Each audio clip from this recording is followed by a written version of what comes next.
To be or not to be? To be or not to be? To be or not to be? To be or not to be? To be or not to be? That is the question. Whether 'tis nobler in the mind to suffer the slings and arrows of outrageous fortune, or to take arms against a sea of troubles, and by opposing, end them. To die, to sleep, no more, and by sleep to say, we end. The heartache and the thousand natural shocks that flushes air to, 'tis a consummation devoutly to be wished. To die, to sleep perchance to dream. There's the rub, for in that sleep of death what dreams may come. When we have shuffled off this mortal coil must give us pause. There's the respect that makes calamity of so long life. For who would bear the whips and scorns of time? The oppressor's wrong? The proud man's contumely? The pangs of misprized love, the law's delay, the insolence of office, and the spurns. That patient merit of the unworthy takes, when he himself might his quietus make with a bare bodkin. Who would Fardels bear to grunt and sweat under a weary life? Is that the dread of something after death, the undiscovered country, from whose bourne no traveler returns, puzzles the will. It makes us rather bear those ills we have than fly to others we know not of. Thus consciousness does make cowards of us all. And thus the native hue of resolution is sickly over the pale cast of thought. And enterprises of great pitch and moment with this regard their currents turn awry, and lose the name of action.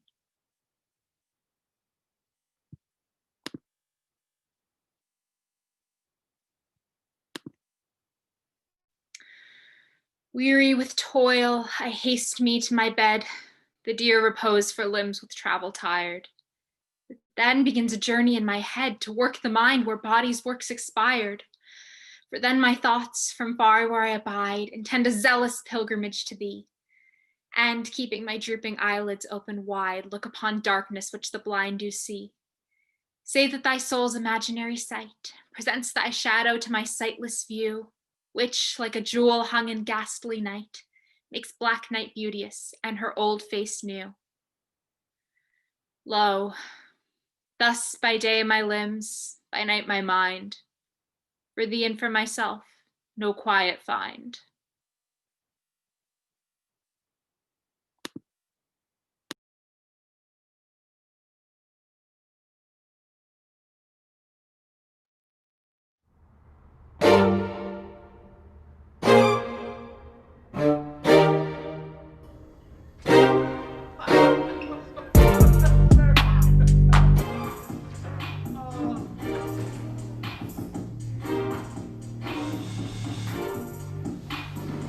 What speech shall be spoke for our excuse?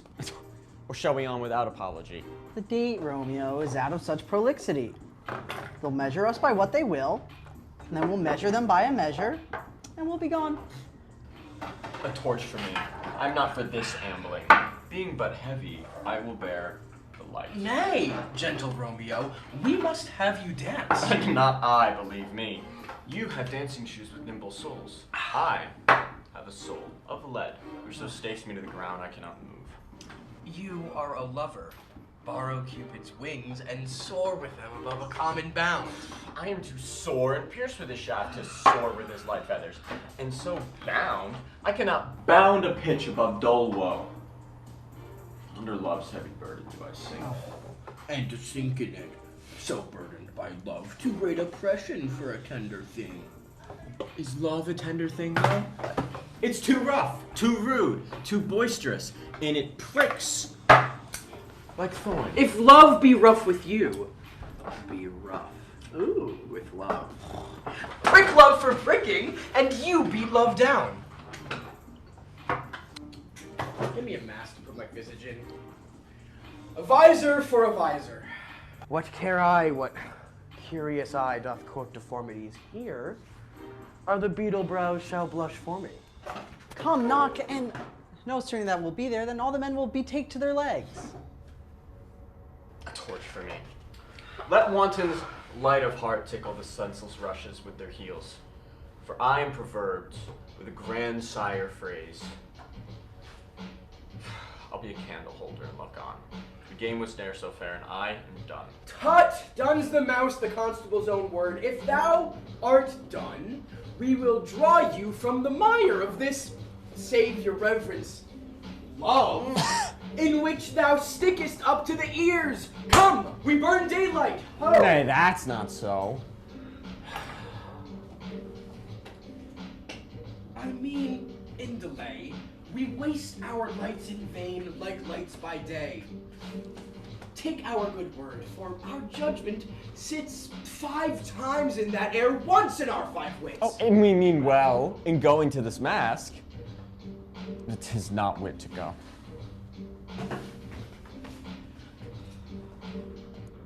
Why? May one ask. I dreamed a dream tonight. So did I. What was yours? I dreamed that dreamers often lie.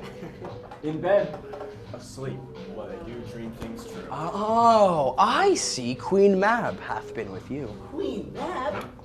Who is she? She is the fairy's midwife, and she comes in shape no bigger than an agate stone on the forefinger of an alderman, drawn by a team of little atomies athwart men's noses as they lie asleep. Her wagon spokes, made of long spinner's legs. Cover of the wings of grasshoppers. Traces of the smallest spider's silk. Her collar of the moonshine's watery beam. Her whip of cricket's bone, the lash of film. Her wagoner, a small gray-coated gnat, not so big as a small little worm. Pricked from the lazy finger of a maid, and in this state she gallops night by night through lovers' brains, and they dream of love, or courtiers' knees, and they dream of curtsies straight. Or lawyers' fingers who straight dream on fees. Or ladies' lips who straight on kisses dream, which oft the angry mad with blisters plagues, because their breaths with sweetmeats tainted are. Sometimes she driveth over a courtier's nose, and dreams he of smelling out a suit. Sometimes she driveth over a soldier's neck, and then dream he of cutting foreign throats, of breeches, ambuscado Spanish blades, of helves 5 fathoms deep, and then anon dreams it is here. And then he wakes, and being thus frightened, swears a prayer or two, and then falls back asleep. This is she! Peace! Mercutio, peace! Talks of nothing. True. I talk of dreams, which are the children of an idle brain, begot of nothing more than vain fantasy, which is as thin of substance as the air, and more inconstant than the wind, who woos even now the frozen bosom of the north, and, being angered, puffs away from thence, and turns its face to the dew-dropping south. This wind you talk of blows us from ourselves. Supper is done, and we have come too late.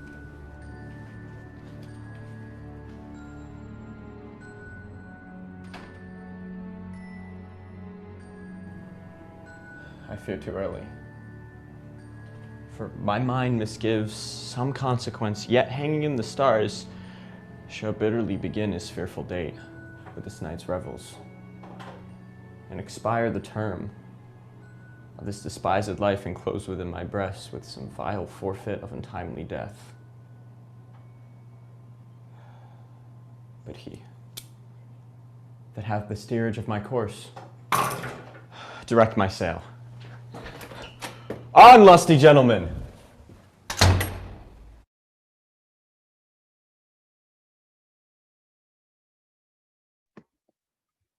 Once upon a midnight dreary, while I pondered weak and weary upon a quaint and curious volume of forgotten lore, while I nodded, nearly napping, suddenly there came a tapping, as of someone gently rapping at my chamber door. "'Tis some visitor," I muttered, rapping at my chamber door. Only this, and nothing more. Distinctly I remember, it was in the bleak December, and each separate dying ember wrought its ghost upon the floor. Eagerly I wished the morrow, vainly I had sought in sorrow. For my book's decrease of sorrow, sorrow for the lost Lenore, for that rare and radiant maiden who the angels name Lenore. Name is here, forevermore. Deep into that darkness peering, long I stood there wondering, fearing, doubting, dreaming dreams no mortal ever dared to dream before. For the silence was unbroken, and the stillness gave no token, and the only word there spoken was the whispered word, Lenore. This I whispered, and an echo murmured back the word Lenore. Merely this and nothing more. Back into the chamber turning, all my soul within me burning. Soon again I heard a tapping, somewhat louder than before. Surely, said I, surely that is something at my window lattice. Let me see then what thereat is, and this mystery explore. Let my heart be still a moment, and this mystery explore. 'Tis the wind, and nothing more. Open here I flung the shutter, when, with many a flirt and flutter, in there stepped a stately raven of the saintly days of yore. Not the least obseance made he, not a minute stopped or stayed he, but with mine of lord or lady perched above my chamber door. Perched upon a bust of Pallas just above my chamber door. Perched, and sat, and nothing more. Then methought the air grew denser, perfumed by an unseen censer. Flung by seraphim whose footfalls tinkled on the tufted floor. Wretch, I cried, thy God hath lent thee, by these angels he hath sent thee respite. Spite and nepenthe thee from thy memories of Lenore. Quaff, oh quaff this kind nepenthe, and forget this lost Lenore. Quoth the raven, nevermore. Prophet, I. Thing of evil, prophet still, if bird or devil. By that heaven that bends above us, by that God we both adore. Held a soul with sorrow laden, if within the distant Aidenn. It shall clasp a sainted maiden whom the angels name Lenore. Clasp a rare and radiant maiden who the angels name Lenore. Quoth the raven, nevermore. Be that word our sign of parting, bird or fiend. I shrieked, upstarting, get thee back into the tempest and the night's Plutonian shore. Leave new black plume as a token of the lie thy soul hath spoken. Leave my loneliness unbroken, quit the bust above my door. Take thy beak from out my heart, and take thy form from off my door. Quoth the raven, nevermore. And the raven, never fitting, still is sitting. Still is sitting. On the pallid bust of Pallas just above my chamber door. His eyes have all the seeming of a demon's that is dreaming. And the lamplight o'er him streaming throws his shadow on the floor. And my soul from out that shadow that lies floating on the floor shall be lifted nevermore. Despise me, if I do not. 3 great ones of the city, in personal suit to make me his lieutenant. Off cap to him, and, by the faith of man, I know my price.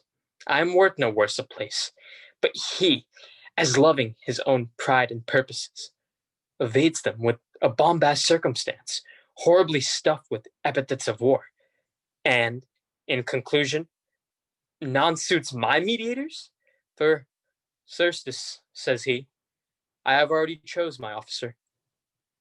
And what was he? Forsooth, a great arithmetician, one Michael Cassio, a Florentine,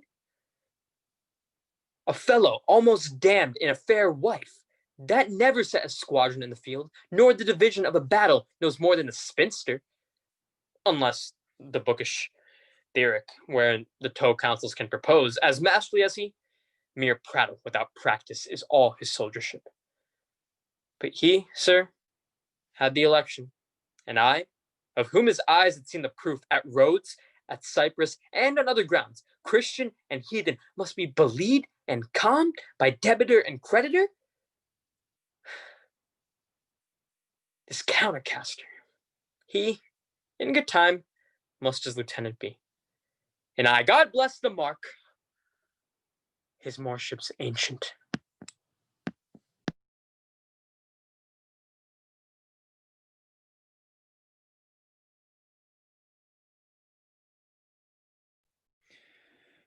From you have I been absent in the spring, when proud, pied April, dressed in all his trim, hath put a spirit of youth in everything. that heavy Saturn laughed and leapt with him.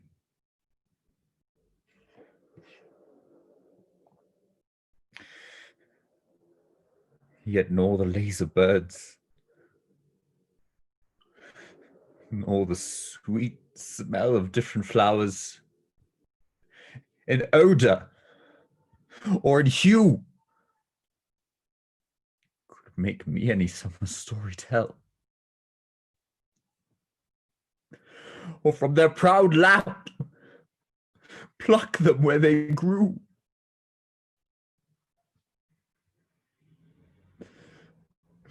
Nor did I wonder at the lilies white, nor praise the deep vermilion in the rose. They were but sweet, but figures of delight, drawn after you, you pattern of all those.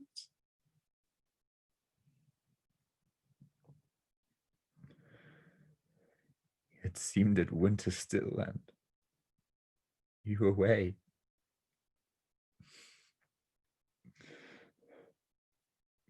As with the all shadow, I with these did play.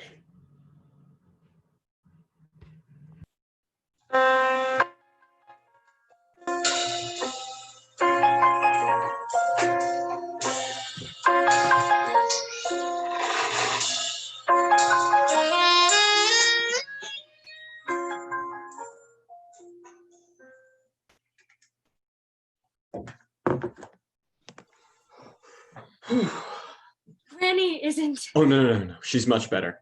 She's all right, really. You didn't expect to see me today. Oh, no. I meant to go to Washington to see you. I made all my arrangements, and I very nearly crossed you in the train. Oh, Do you know, I hardly remembered you. hardly remembered me. I mean, it's... how should I explain? It's always so. Each time you happen to me all over again. Oh, yes. I know. I know. What does it... Do I too to you?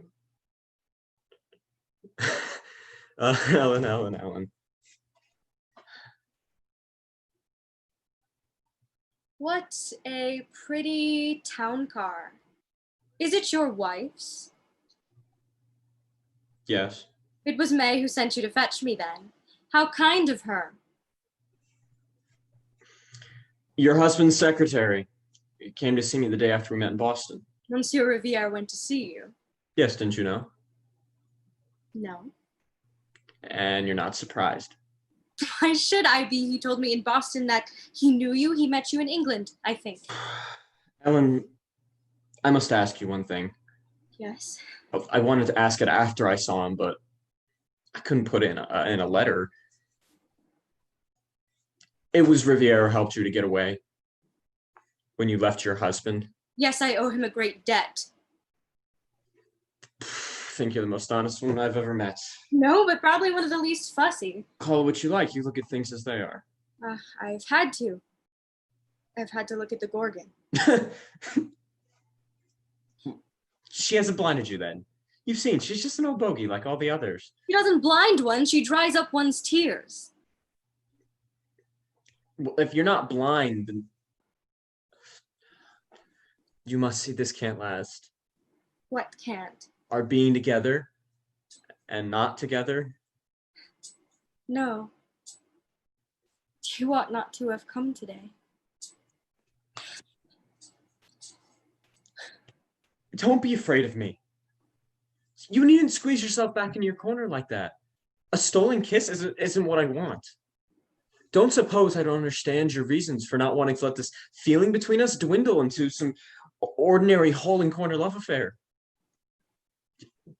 I couldn't have spoken like this yesterday because when we've been apart and I'm looking forward to seeing you, every thought is burnt up in a great flame. But then you come, and you're so much more than I remembered. And what I want of you is more than just an hour or so every now and then with wastes of thirsty waiting between, that I can sit perfectly still beside you like this, that other vision in my mind, just quietly trusting it to come true. What do you mean by trusting it to come true? Well, you know it will, don't you? Your vision of you and me together. You choose your place well to put it to me. You mean because we're in my wife's car? Should we get out and walk? I don't suppose you mind a little rain. No, I shan't get out and walk, because my business is to get to Granny's as quickly as I can. And you'll sit beside me and we'll look, not at visions, but at realities. I don't know what you mean by realities. The only reality to me is this.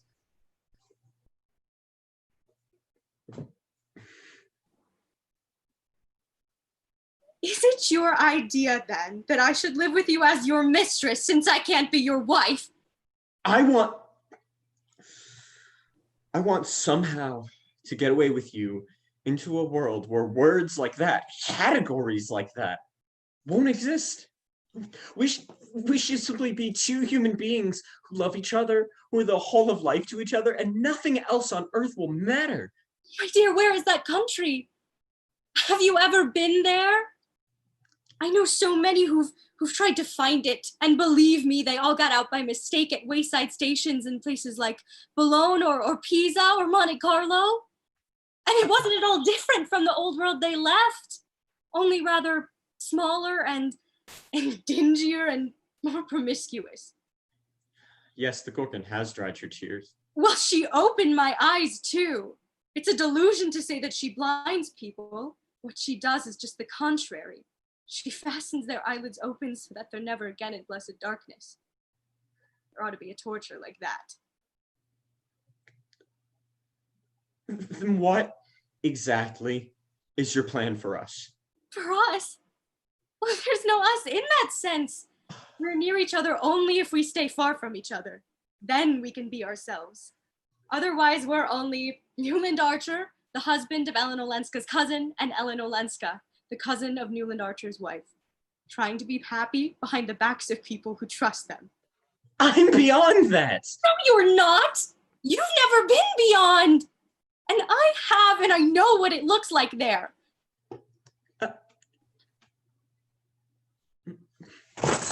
Why are we stopping? This is not Granny's. No, I shall get out here. You're right. I ought not to have come today.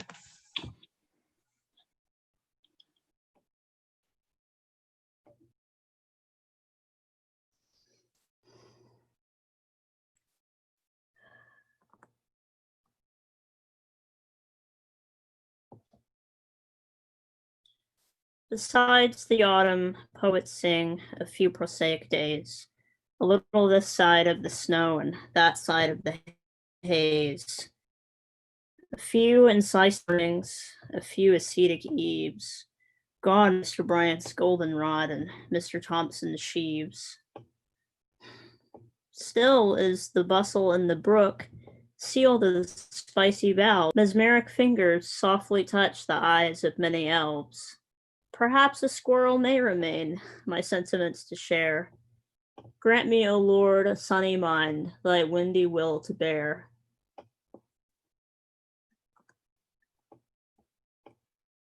And mine shall, hast thou which art but air, a touch, a feeling of their afflictions, and shall not myself, one of their kind, relish all as sharply? Passioned as they be, kindle or moved, then thou art. Through their high wrongs I am struck to the quick, yet with my nobler reason gainst my fury. I do take part. The rarer action is in virtue than in vengeance, and they being penitent, the sole drift of my purpose doth not extend a frown further. Go, release them, Ariel. My charms all break, their senses I shall restore, and they shall be themselves. Have waked from their sleepers, ope and let them forward by my so potent art. But this rough magic I here abjure, but when I've required some heavenly music, which even now I do, to work my end upon their senses that this airy charm is for. I'll break my staff, bury it certain fathoms in the earth deeper than ever plummeted sound. I'll drown my book.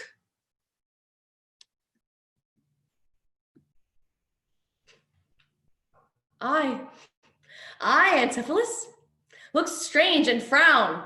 Some other mistress hath thy sweet aspects. I am not Adriana, nor thy wife.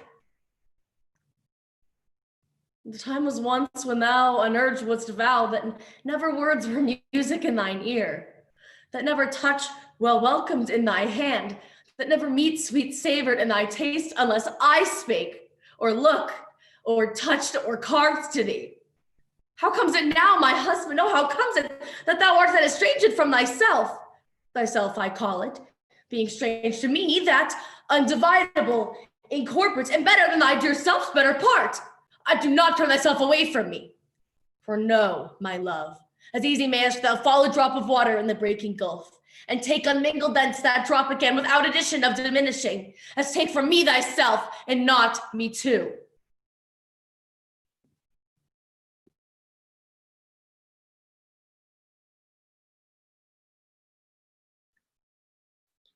Shall I compare thee to a summer's day? Thou art more lovely and more temperate. Though the rough winds do shake the darling buds of May, and summer's lease hath all too short a date. Sometimes too bright the eyes of heaven shine, and often his gold complexion dimmed. And every fair from fair sometimes declines, by chance or nature's changing course untrimmed. But thy internal summer shall not fade, nor lose possession of the fair thou oust, nor shall death drag thou wanderest into his shade. One eternal light to time thou growest, so long as men can breathe or eyes can see. So long live this gives life to thee.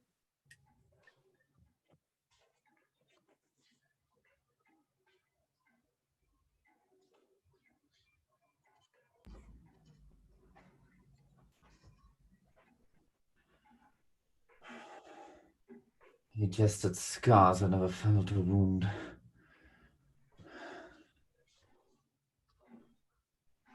But soft, what light through yonder window breaks? It is the east. Juliet is the sun. Arise, fair sun, and kill the envious moon that is already sick and pale with grief. Thou art her maid, thou art more fair than she. Oh, it is my lady, oh, it is my love, oh, that she knew she were. She speaks, but she says nothing, what of that? Her eye discourses, I will answer it. No, I am too bold, 'tis not to me she speaks.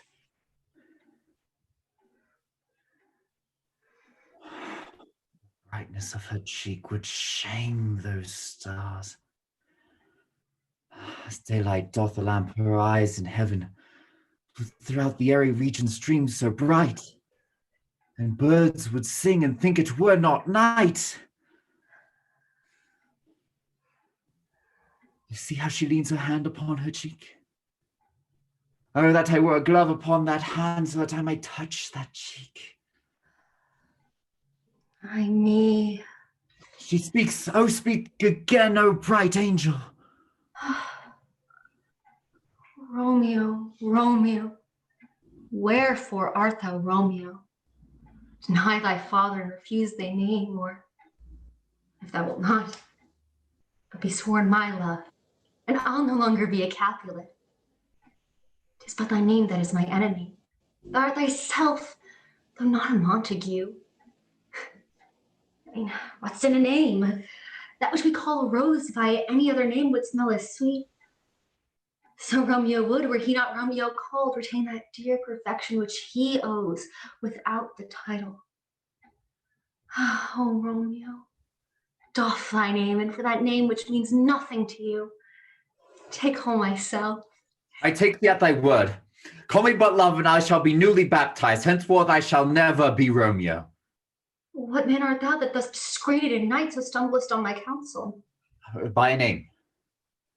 I know not to tell thee who I am. My name, fair saint, is hateful to myself, for it is an enemy to thee. Had I it written, I would tear the word. My ears have not yet drunk 100 words of that tongue's utterance yet. I know the sound. Art thou not Romeo and Montague? Neither, fair saint, if either thee dislike. Camest thou hither? And wherefore? The orchard walls are high and hard to climb, and the place death, considering who thou art. If any of my kinsmen find thee here. Love's light wings that overperch these walls, for stony limits cannot hold love out. For what love can do, dost their love attempt. Therefore thy kinsmen are no let to me. If they do see thee, they will murder thee. I have night's cloak to hide me from their sight. And dost thou love me, then let them find me here. My life were better ended by their hate, and death prolonged wanting of thy love. Thou knowest the mask of night is on my face. Else a maiden blush would paint my cheek. For that which thou hast heard me speak tonight, fain would I dwell on form, fain deny, but what I have smoked, a farewell compliment. Dost thou love me? I know thou wilt say I, and I will take thy word. Yet thou mayst prove false, and at lovers' perjuries then say Jove laughs. O gentle Romeo, if thou dost love, pronounce it faithfully. Or if thou thinkest I'm too quickly won, I'll frown and be perverse and say thee nay. So thou wilt woo, but not for the world. In truth, fair Montague, I'm too fond, and therefore thou mayst think my behavior light. But trust me, gentlemen, I'll prove more true than those that have the cunning to be more strange. I should have been more strange, I confess. But that thou did overhearest ere I was ware, my true love's passion. Therefore pardon me, and not impute this yielding to light love, which this dark night hath so discovered. Lady, by yonder's blessed moon, I swear that tips with silver all Oh, these swear not by the moon, the inconstant moon, who monthly changes in her circled orb, lest thy love be likewise variable. What shall I swear by? Oh, well, do not swear, for although I do join thee, I have no joy in this contract tonight. It's too rash, too unadvised, too sudden, too like the lightning, which do cease to be ere one can say it lightens. Sweet good night. This bud of love by summer's ripening breath may prove a beauteous flower when next we meet. Good night. Good night. A sweet repose and rest come to thy heart, as thou within my breast. Wilt thou leave me so unsatisfied? What satisfaction can thou hast tonight? Change of thy love's faithful vow for mine. I gave thee mine before thou didst request it. And yet I were to give again. Wilt thou withdraw it? For what purpose, love? But to be frank and give it thee again. I only long for the thing I have. My bounty is as boundless as the sea, my love is deep. The more I give to thee, the more I have, for both are infinite. Adam, what are you doing? I hear some noise within. Dear love, adieu. Adam? Anon, good nurse. Sweet Montague, be true. Stay but a little. I'll come again. Oh, blessed night, I am afeard. Being this but night, all this but a dream. Too flattering sweet to be substantial. 3 words, dear Romeo, and then good night indeed. if that thy purpose of love be honorable, thy bent marriage. Send me word tomorrow.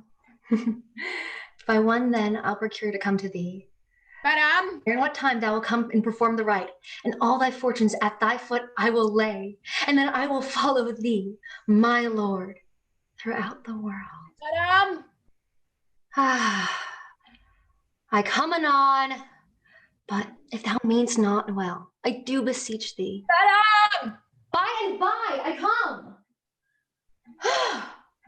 To cease thy suit, and just leave me to my grief. Tomorrow I will send. So thrive my soul, I promise. 1,000 times good night. Oh, 1,000 times the worse to want thy light. Love goes towards love as schoolboys from their books. But love from love, towards school with heavy looks.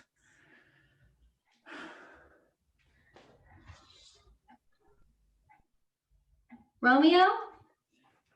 My dear, At what o'clock tomorrow shall I send to thee? at the hour of 9. I shall not fail. 'Tis 20 years till then. I have forgot why I did call thee here. Let me stand here till thou remember it. I shall forget to have thee still stand there, remembering how I love thy company. And I'll still stay, have thee still forgetting any other home but this. It's almost morning. I'd have thee gone, and yet no further than a wanton's bird who lets it hop a little from her hand, like a poor prisoner in his twisted guise, and with a silk thread plucks him back again, so loving jealous of his liberty. I would I were thy bird. Sweet, so would I. And yet I should kill thee with so much cherishing. Good night. Good night. Parting is such sweet sorrow that I shall say good night till it be morrow.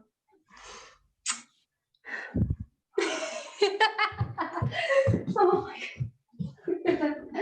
Sleep dwell upon thine eyes, peace in thy breast. When I was sleep in peace, so sweet to rest. Hence I will to my ghostly father sell, his help to crave, and my dear hap to tell. Woo!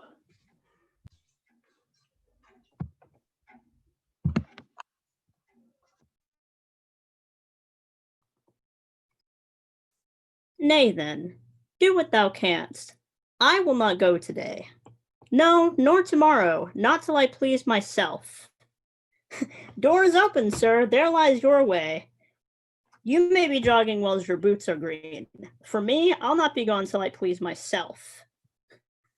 'Tis like you'll prove a jolly surly groom that take it on you with the first so roundly. I will be angry. What hast thou to do? Father, be quiet. He shall stay at my leisure. Gentlemen, forward to the bridal dinner. I see a woman may be made a fool if she had not a spirit to resist. Believe what you choose about me.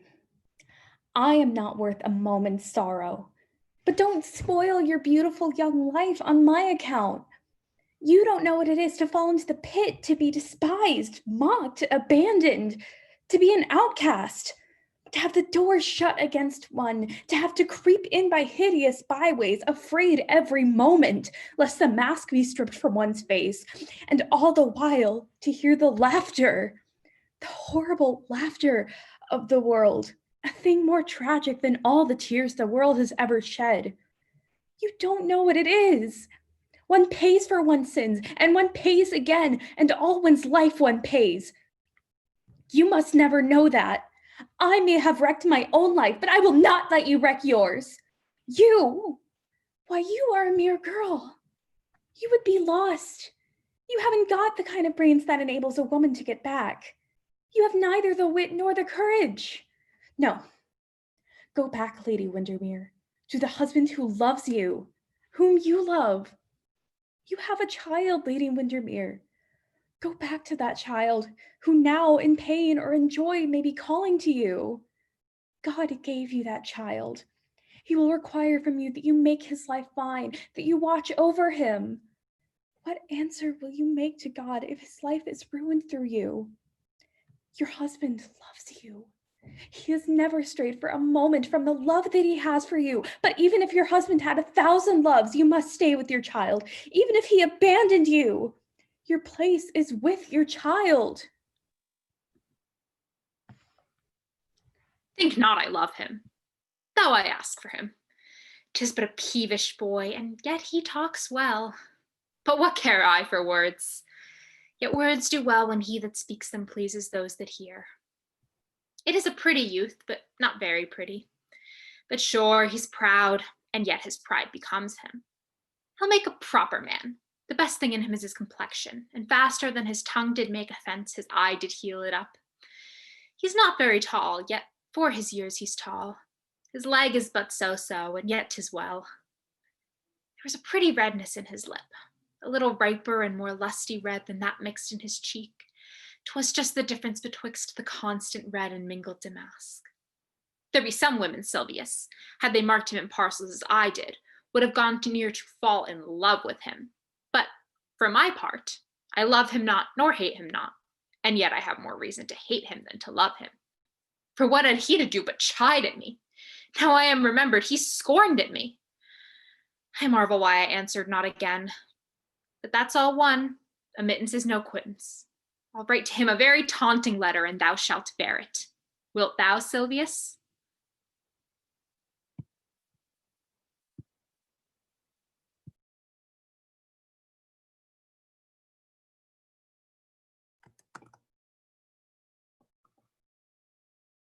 Not mine own fears, nor the prophetic soul of the wide world dreaming of things to come, can yet the lease of my true love control, suppose as forfeit to a confined doom. The mortal moon hath her eclipse endured, and the sad augurs mock their own presage. Uncertainties now crown themselves assured, and peace proclaims olives of endless age. Now with the drops of this most balmy time, my love looks fresh, and death to me subscribes. Since, spite of him, I'll live in this poor rhyme, while he insults o'er dull and speechless tribes.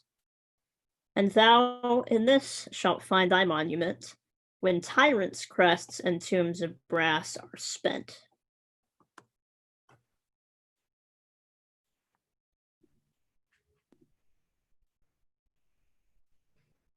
Hero, remember what I told you. If the prince do solicit you in that kind, you know your answer. The fault will be in the music, cousin, if you be not wooed. If the prince be too important, tell him that there is measure in everything, and so dance out your answer. The revelers are entering, cousin. Make good room.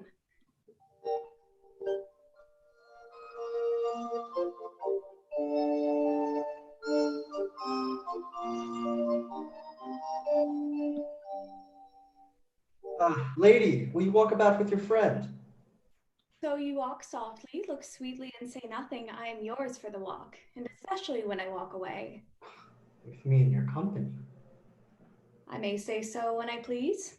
And when please you to say so? When I like your favor. For God defend the lute should be like the case. My visor is Philemon's roof. Within the house is Jove. Why then your visor should be thatched. Speak low, if you speak low. Wilt thou not tell me who told you so? No, you shall pardon me. Nor will you tell me who you are? No, not now. That I was disdainful, and that I had my good wit at the 100 merry tales. Why, this was Signor Benedict that said so. Oh, who's he? Why, I'm sure you know him well enough. Not I, believe me. Did he never make you laugh? I pray you, what is he? Why, he is the prince's jester, a very dull fool. Only his gift is in devising impossible slanders. None but libertines delight in him. And the commendation is not in his wit, but in his villainy. For he both pleases men and angers them, and then they laugh at him and beat him. I'm sure he is in the fleet. I would he had boarded me. When I know the gentleman, I will tell him what you say. Do he'll but strike a comparison or two against me, which peradventure not marked or laughed at, strikes him into melancholy. And then there's a partridge wing saved, for the fool will eat no supper that night. We must follow the leaders. In every good thing. Nay, if they lead to any ill, I will leave them at the next turning.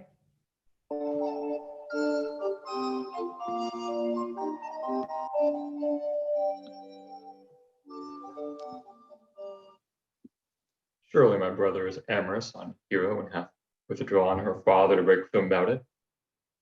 The ladies follow her, and but one advisor remains. That is Claudio, unknown by his bearing. Are you not Signor Benedict? You know me well. I am he. Signor, you are very near my brother in his love. He is enamored on Hera. I pray you, dissuade him from her. She is no equal for his birth. You may do the part of an honest man, and how know you he loves her? I heard him swear his affection. He swore he would marry her tonight. Ah, I must away to the banquet. Thus answer I in the name of Benedict, but hear these ill news with the ears of Claudio. 'Tis certain so. The prince was for himself. Friendship is constant in all other things, save in the office of affairs and love. Therefore, all hearts in love use their own tongues. Let every eye negotiate for itself, and trust no agent. For beauty is a witch against whose charms fate melted into blood. This is an accident of hourly proof, which I mistrusted not. Farewell, therefore. Hero? Count Claudio. Yeah, the same. Well, come, will you go with me? Whither? Even to the next willow about your business, County. Come, what fashion will you wear the garland of about your neck? Like the usurer's chain, or under your arm like the lieutenant's scarf? Well, you must wear it one way, for the prince hath got your hero. I wish him joy of her. I pray you, leave me. How now you strike like the blind man? 'Twas the boy that stole your meat, and now you'll beat the post. If it will not be, I'll leave you. Alas, poor hurt fowl. Now he's seep into the hedges. But that my lady Beatrice should know me, and not know me, the prince's fool. It may be that I go under that title because I am married. But no, I am too apt to do myself wrong. I am not so reputed. It is the base, though bitter disposition of Beatrice that puts the world into her person and does me out. Well, I'll be revenged as I may. Ah, Benedict, the lady Beatrice hath a quarrel to you. The gentleman that danced with her told her she is much wronged by you. Oh, she misused me past the endurance of a block. She told me, not thinking that I had been myself, that I was the prince's jester, and that I, huddling jest upon jest, well, I would not marry her. Well, look, here she comes. Oh, God, sir, here's a dish I love not. I cannot endure my lady tongue. Oh, come, lady, come. You have lost the heart of Signor Benedict. Indeed, my lord, he lent it me a while, and I gave him good use for it, a double heart for his single one. Marry once before he won it of me with false dice, therefore your grace may well say I have lost it. You have put him down, lady. You have put him down. So I would not he should do me, my lord, lest I should prove the mother of fools. I have brought Count Claudio, who you sent me to seek. Ah, why, how now, Count? Wherefore are you sad? Not sad, my lord. How then? Sick? Neither, my lord. The count is neither sad, nor sick, nor merry, nor well, but civil count, civil as an orange, and something of that jealous complexion. In faith, lady, I think your blazon to be true, though I'll be sworn if he be so. His conceit is false. Here, Claudio, I have wooed in thy name, and fair hero is one. I've broke with her father, and his goodwill obtained. Name the day of marriage, and God give thee joy. Speak, Count, 'tis your cue. Silence is the perfectest herald of joy. I were but little happy if I could say how much. Lady, as you are mine, I am yours. I give away myself for you and dote upon the exchange. Speak, cousin, or if you cannot, stop his mouth with a kiss and let him not speak neither. In faith, lady, you have a merry heart. Indeed, my lord, I thank it, poor fool, it keeps on the windy side of care. My cousin tells him in his ear that he's in her heart. And so she doth, cousin. Oh, good lord for alliance. And so goes everyone into the world but I, and I am sunburnt. I may sit in a corner and cry hi-ho for a husband. Oh, will you have me, lady? No, my lord, unless I can have another for working days. Your grace is far too costly to wear every day. But I beseech your grace, pardon me, I was born to speak all mirth and no matter. Your silence most offends me, and to be merry best becomes you. For out of question, you were born a merry hour. No, sure, my lord, my mother cried, but then a star danced, and under that was I born. Cousins, God give you joy. By my troth, a pleasant-spirited lady. There's very little of the melancholy element in her, my lord. She's not ever sad but when she sleeps, and not ever sad then, for I have heard my cousin say that she hath often dreamed of unhappiness and waked herself with laughing. She cannot hear to tell of a husband. Oh, by no means. She mocks all her wooers out of suit. Huh. She were an excellent wife for Benedict. Oh, Lord, my lord. If they were but a week married, they would drive themselves mad. Oh. County Claudia, when mean you to go to church? Tomorrow, my lord. Time goes on, crutches till love have all his rights. My father says not till Monday, my lord, which is hence just a 7 night and a time too brief to have all things answered in my mind. Come, you shake the head at so long a breathing. But I warrant thee, Claudia, the time shall not go dully by us. I will interim undertake one of Hercules' labors, which is to bring Signor Benedict and the Lady Beatrice into a mountain of affection, the one with the other. I would fain have it in a match, and I doubt not but to fashion it, if you two will but minister such assistance as I shall give you direction. My lord, I am for you, though it cost me 10 nights' watchings. You two, gentle hero. I will perform any modest office to help my cousin to a good husband, my lord. Benedict is not the unhopefullest husband that I know.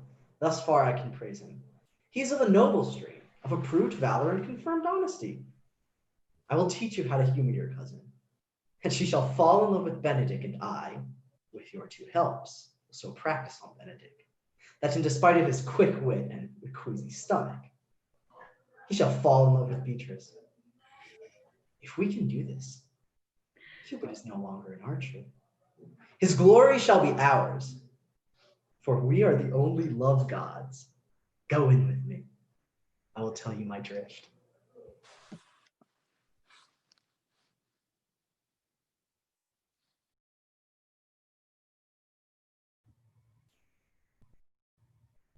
God will be merciful to them, and they will act like his good children when they go back to the country he made for them and made them for. I have heard the tales of the prince.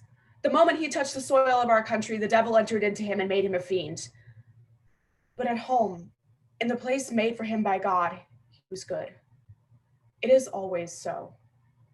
If I went into England against the will of God to conquer England and tried to live there and speak its language, the devil would enter into me. When I was old, I should shudder to remember the wickedness I did. 1,000 like me can stop them. 10 like me can stop them, with God on our side. You do not understand, Squire. Our soldiers are fighting only to save their skins, and the shortest way to save your skin is to run away.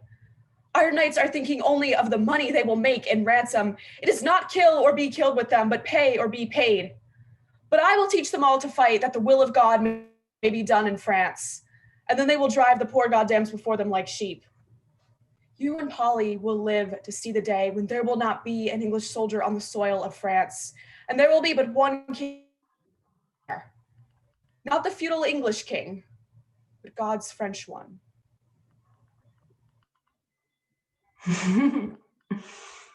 Thou speakest all right. I am that merry wanderer of the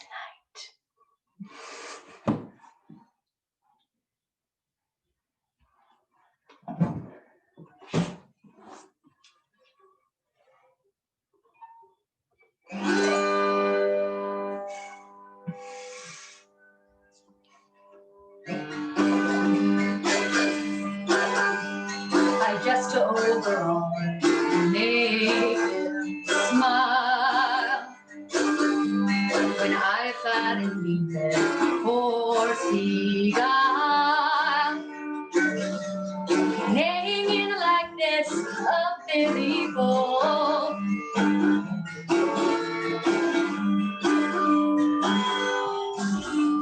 And sometime lurk I in the gossip's bowl, in the very likeness of a roasted crab. And when she drinks against her lips I bawl, and on her wither to laugh for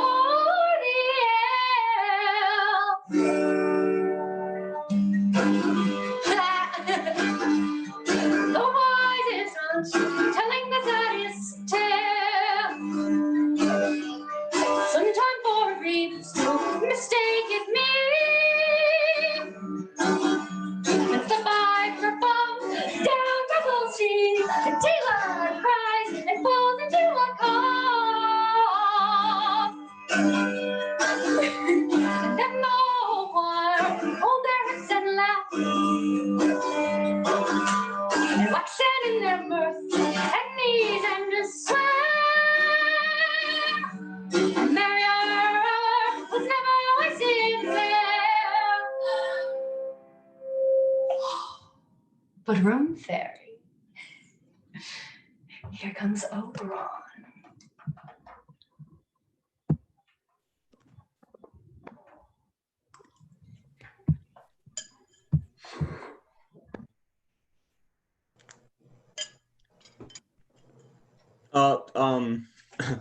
All the world's a stage. And all the men and women merely players? They have their exits and their entrances. And one man in his time plays many parts. His acts being 7 ages. At first, the infant. Kneeling and puking in the nurse's arms.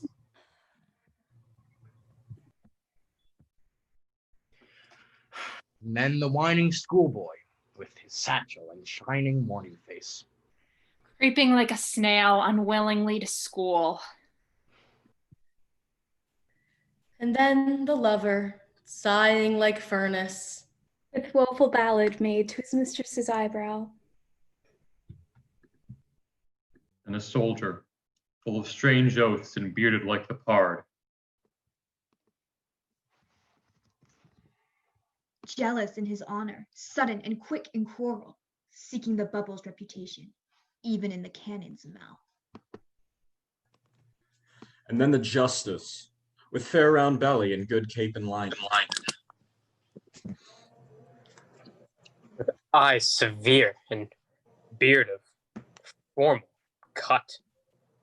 Full of wise saws and modern instances. And so he plays his part. 6 age shifts into the lean and slippered pantaloon.